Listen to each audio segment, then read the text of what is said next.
Hello everyone, आज की short video में हम पंचवर्षीय योजना या फिर 5 ईयर प्लान्स के इंपॉर्टेंट फैक्ट्स के बारे में बात करेंगे, जहां से एग्जाम में प्रश्न पूछे जाते हैं और ये आपका पार्ट नंबर 1 है।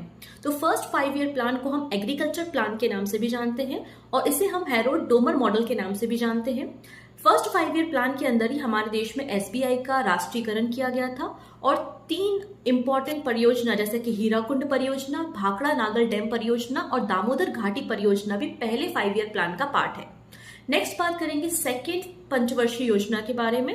इसे हम महले-नोबिस मॉडल के नाम से या फिर इंडस्ट्रियल प्लान के नाम से जानते हैं। सेकेंड पंचवर्षीय योजना के अंदर 1956 में एलआईसी का फॉर्मेशन किया गया था और अभी आपको पता है कि एलआईसी को गिनीज वर्ल्ड रिकॉर्ड में शामिल किया है, क्योंकि 24 घंटे के अंदर एलआईसी के एजेंट्स ने 5 लाख से ज्यादा पॉलिसीज को सेल किया है। हमारे देश के 3 इंपॉर्टेंट स्टील प्लांट्स जैसे कि दुर्गापुर, राउरकेला और भिलाई स्टील प्लांट, इन तीनों को सेकेंड पंचवर्षीय योजना के अंदर एस्टेब्लिशमेंट किया गया था। नेक्स्ट बात करते हैं हम अपनी थर्ड पंचवर्षीय योजना के बारे में। इसे हम गाडगिल मॉडल के नाम से जानते हैं और इसे हम सुखमय चक्रवर्ती मॉडल के नाम से भी जानते हैं। 1961 से 1966 तक आपको तीसरी पंचवर्षीय योजना देखने को मिलेगी, जो कि सबसे ज्यादा अनसक्सेसफुल परियोजना थी। इसमें भारत की ग्रोथ रेट केवल 2% थी।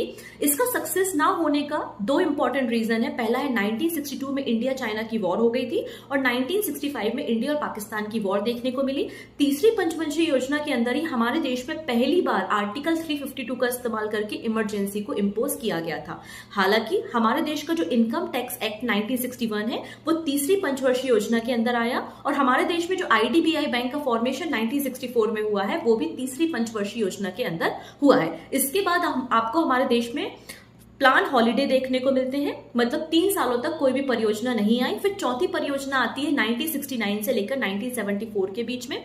यहां पर 1969 में हमने 14 बैंकों का राष्ट्रीयकरण किया है, 14th बैंक का हमने नेशनलाइजेशन किया है और सेकेंड टाइम इमरजेंसी भी चौथी पंचवर्षीय योजना में लगी थी 1971 में, जब इंडिया और पाकिस्तान की वॉर हो रही थी। सबसे इंपॉर्टेंट फैक्ट आपको याद रखना है, इसरो का फॉर्मेशन चौथी पंचवर्षीय योजना के अंदर हुआ था। फिर इंदिरा गांधी जी की गवर्नमेंट होती है और 5वीं पंचवर्षीय योजना आती है, जिसके अंदर इन्होंने बहुत ही फेमस स्लोगन दिया है जिसका नाम है गरीबी हटाओ। 2 अक्टूबर 1975 को पहली बार हमारे देश में आरआरबी का फॉर्मेशन भी 5वीं पंचवर्षीय योजना के अंदर हुआ है। 5वीं पंचवर्षीय योजना के अंदर तीसरी बार इमरजेंसी को इम्पोज किया गया और 5वीं पंचवर्षीय योजना का जो समय है वो 1974 से लेकर 1979 के बीच में है। क्या आप मुझे बता सकते हैं 5वीं पंचवर्षीय योजना के अंदर हमारे देश के राष्ट्रपति कौन थे?